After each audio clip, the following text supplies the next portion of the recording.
एक ऐसा बैंक जिसने पिछले 12 महीनों में 1 लाख करोड़ रुपीस से ज्यादा प्रॉफिट कमाया, जिसके चेयरमैन ने वैल्यूज और एथिक्स का हवाला देकर इस्तीफा दिया, जिसके स्टॉक ने इन्वेस्टर्स को 20% नुकसान दिया, और जिसके सीईओ को बैंक के बोर्ड ने तीसरी बार रेकमेंड किया। उसी दौर में जब दुबई ने इस बैंक की ब्रांच पर बैन लगाया। ये सब एक साथ कैसे सच हो सकता है? अगर आपके पोर्टफोलियो में HDFC बैंक का स्टॉक है और आप कंफ्यूज हैं, घबराए हुए हैं, तो ये वीडियो आपके लिए है।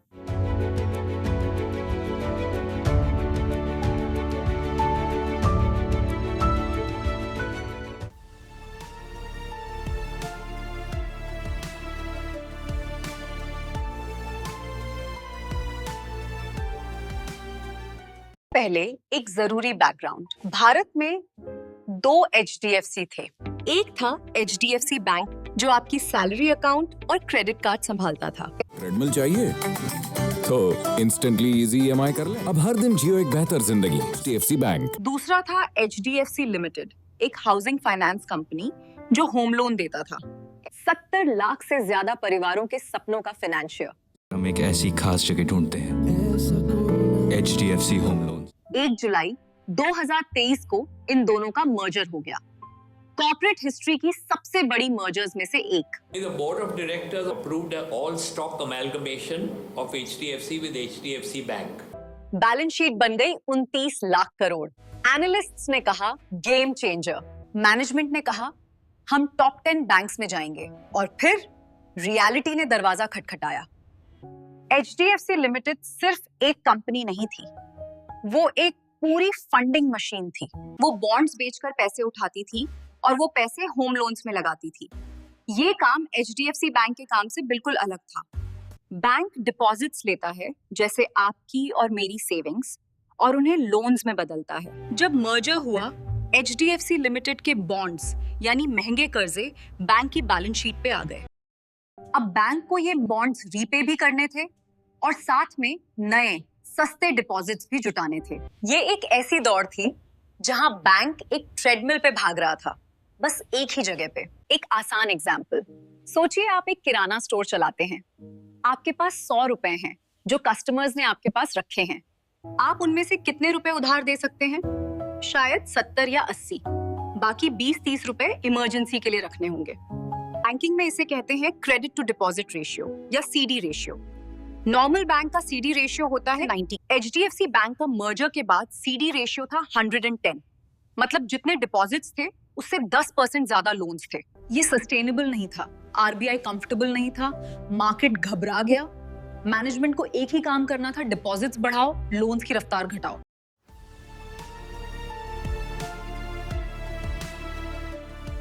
फाइनेंशियल ईयर 25 में HDFC बैंक ने एक डिसीजन लिया।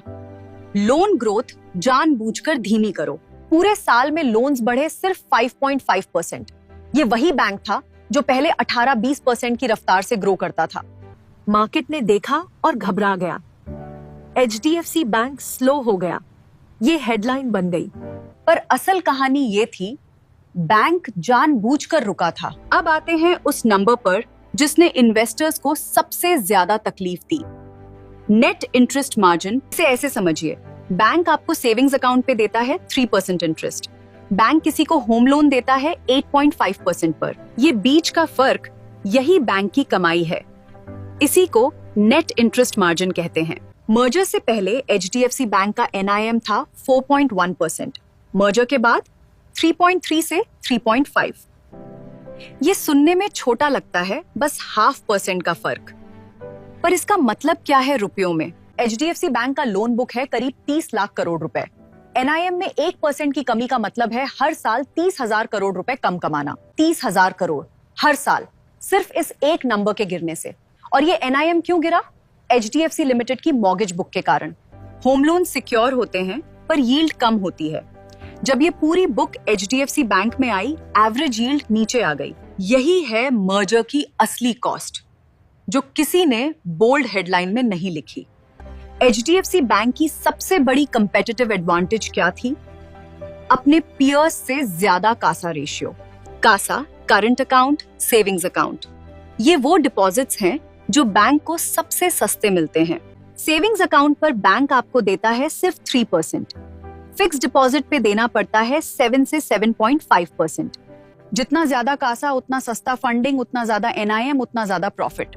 मर्जर से पहले HDFC बैंक का कासा था 47%, FY26 के एंड तक 34.1%, यानी 13 परसेंटेज पॉइंट्स की गिरावट। सोचिए आप एक रेस्टोरेंट चलाते हैं, पहले आपके पास हाफ से ज्यादा सस्ते इंग्रेडिएंट्स थे, अब अराउंड 1/3, मेन्यू प्राइस वही है पर मार्जिन घट गया। HDFC बैंक के साथ यही हुआ। कासा क्यों घटा? 2 रीजंस। एक, इंडिया में मिडिल क्लास अब FD में पैसे रख रही हैं हायर इंटरेस्ट के लिए। 2, म्यूचुअल फंड्स में SIP। लोग सेविंग्स रख नहीं रहे, इन्वेस्ट कर रहे हैं। ये सिर्फ HDFC बैंक की प्रॉब्लम नहीं, ये पूरे बैंकिंग सेक्टर का स्ट्रक्चरल शिफ्ट है। पर HDFC बैंक पर इसका असर सबसे ज्यादा था क्योंकि उनकी कासा एडवांटेज सबसे बड़ी थी।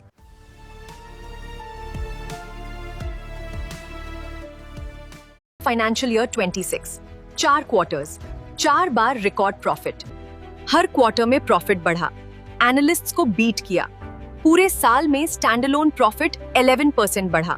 और सबसे इंपॉर्टेंट माइलस्टोन, डिपॉजिट्स बढ़े 14.4%, लोन्स बढ़े 12%। पहली बार मर्जर के बाद डिपॉजिट्स ने लोन्स को पीछे छोड़ दिया। ये वो सिग्नल था जिसका मार्केट को इंतजार था। बैंक का प्लान काम कर रहा था।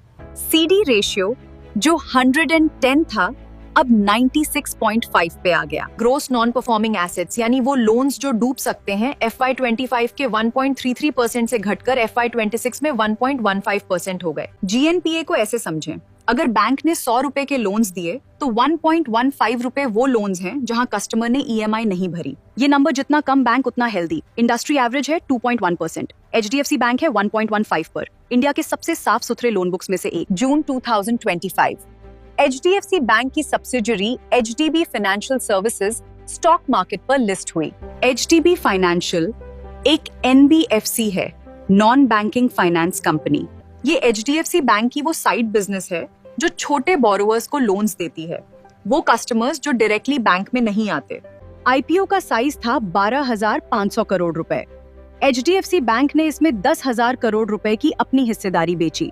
HDB फाइनेंशियल की टोटल वैल्यूएशन हुई 61,000 करोड़ रुपए। बड़ा इवेंट था, बिल्कुल। उतना कवरेज मिला? नहीं।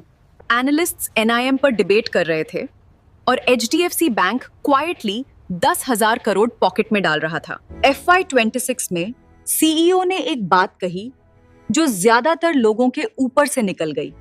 How we've created in-house the unified AI platform, which is going to be the center that spans across the entire organization. This will enable us to deploy AI agents to scale. We already have 5 use cases in production and 14 more in development, improving turnaround times, first-time right outcomes, and freeing mid-office and back-office capacity for customer-facing roles. HDFC bank अब AI first institution बन रहा है। Mobile app पर 60 million registered customers, 97% payments और service transactions digital, 92% customer acquisition journeys digital. Cost to income ratio जो FY25 में 40.5 था, FY26 में 39.5 हो गया। कॉस्ट टू इनकम रेशियो मतलब हर 100 रुपए कमाने के लिए बैंक कितने खर्च करता है। 39.5 मतलब 100 में 60.5 रुपए प्रॉफिट। पिछले साल यही 59.5 था, यानी 1 रुपए की एफिशिएंसी इंप्रूवमेंट 30 लाख करोड़ की बैलेंस शीट पर 3,000 करोड़ रुपए से ज्यादा का सालाना फर्क। यही है टेक्नोलॉजी इन्वेस्टमेंट का असली ROI। और एक बात जो FY26 की सबसे अंडर रिपोर्टेड स्टोरी है, HDFC बैंक के पास है 125 बेसिस पॉइंट्स का floating provisioning buffer. Provisioning buffer मतलब बैंक ने अपनी अर्निंग्स में से पहले ही पैसे अलग रख लिए हैं किसी फ्यूचर बैड लोन के लिए। 125 बेसिस पॉइंट्स मतलब करीब 35 से 40,000 करोड़ रुपए अर्निंग्स में छुपाया हुआ। मैनेजमेंट चाहे तो किसी भी क्वार्टर में इसे रिलीज करके प्रॉफिट्स बना सकती है, पर वो कर नहीं रहे। क्यों?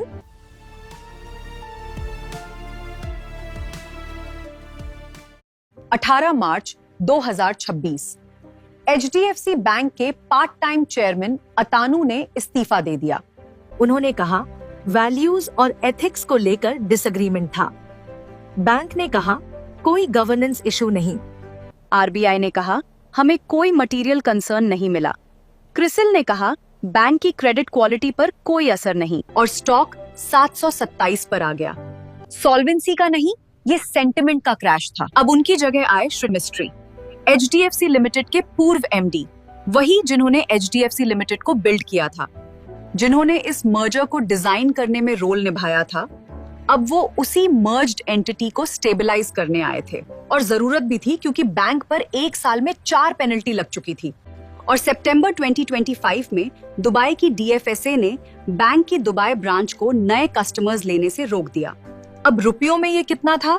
नेग्लिजिबल। बैंक की 1 क्वार्टर की प्रॉफिट 19,000 करोड़ है। ये पेनल्टीज उसके सामने कुछ भी नहीं, पर पैटर्न मैटर करता है।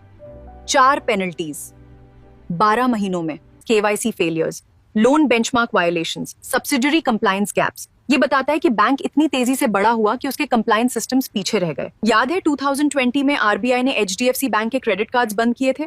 उस वक्त भी यही था, ग्रोथ की रफ्तार कंप्लायंस की तैयारी से आगे निकल गई। 4 पेनल्टीज अब तक, अगली कहां होगी? वो सवाल जो हर इन्वेस्टर के मन में है। मार्केट क्या देख रहा है? Slow growth, compressed margins, governance shock. HDFC bank अब PSU की तरह बिहेव कर रहा है। मैनेजमेंट क्या कह रहा है? 9,700 branches, 10 crore customers, $1 billion tech investment. ये सब FY27 से FY29 में रिटर्न ऑन एसेट बूस्ट करेगा। मार्केट देख रहा है 12% लोन ग्रोथ और उसे स्लो कह रहा है। मार्केट नहीं देख रहा कि 12% 30 लाख करोड़ पर मतलब है हर साल 3.5 लाख करोड़ के नए लोन्स। ये एक पूरा मिड साइज बैंक हर साल ऐड करना है। मार्केट का कैलकुलेटर गलत है। मार्केट देख रहा है कासा 34% और कह रहा है मैनेजमेंट फेल हो गई। मार्केट नहीं देख रहा कि ये इंडिया की सेविंग्स बिहेवियर का स्ट्रक्चरल शिफ्ट है। लोग सेविंग्स अकाउंट में पैसे रखना बंद कर रहे हैं, SIP और FD में डाल रहे हैं। ये HDFC बैंक की प्रॉब्लम नहीं, ये पूरे इंडिया का बिहेवियर चेंज है। और जब इंटरेस्ट रेट्स नीचे जाएंगी, कासा वापस आएगा। मार्केट देख रहा है NIM अराउंड 3 पॉइंट और कह रहा है ये परमानेंटली ब्रोकन है। मार्केट नहीं देख रहा कि डायरेक्शन ऊपर है। Q2 में 3.27 था, Q3 में 3.35, Q4 में 3.38। रिकवरी हो रही है और वो बफर जो 35 से 40 हजार करोड़ का है वो अभी भी इंटैक्ट है। मैनेजमेंट ने अभी तक वो पत्ता नहीं खेला। तो वापस उसी सवाल पर, प्रॉफिट बढ़ रहा है फिर स्टॉक टूटा क्यों? जवाब है वैल्यूएशन डीरेटिंग। इन्वेस्टर ये नहीं कह रहा था कि बैंक बुरा है, वो कह रहा था ये बैंक पहले जैसा नहीं रहेगा। और वो सही है। प्री मर्जर HDFC बैंक एक high growth high margin machine था। पोस्ट मर्जर HDFC बैंक एक large scale stable return compounding machine है। क्या ये वीकनेस है? नहीं। क्या ये ट्रांजिशन है? हाँ। क्या इसमें हिडन स्ट्रेंथ है? बिल्कुल। FY27 में लोन ग्रोथ एक्सेलरेट होगी, NIM रिकवर होगी जब rate cuts deposit cost compress करेंगे। HDB financial, HDFC life, HDFC AMC ये सब्सिडियरी एम्पायर प्रॉफिट देती रहेगी। AI investment operating leverage deliver करेगा। शायद असली कहानी ये है, HDFC बैंक के साथ कुछ बुरा नहीं हुआ, HDFC बैंक के साथ कुछ बहुत बड़ा हुआ। और जो बहुत बड़ा होता है वो हमेशा पहले डराता है, फिर रिवॉर्डिंग होता है। ये बैंक 10 साल से एक ही रेट ऑफ रिटर्न डिलीवर कर रहा है, चाहे कोविड आए, मर्जर हो या चेयरमैन जाए। 1.9% ROA हर साल। यही इस पूरी कहानी का सबसे बड़ा सच है। अगर ये वीडियो आपको यूजफुल लगी तो शेयर करें उन लोगों के साथ जो HDFC बैंक को सिर्फ एक गिरते हुए स्टॉक की तरह देख रहे हैं। सब्सक्राइब करें, कमेंट में बताएं आपके पोर्टफोलियो में HDFC बैंक है या नहीं, और अगर है क्या आप होल्ड करेंगे?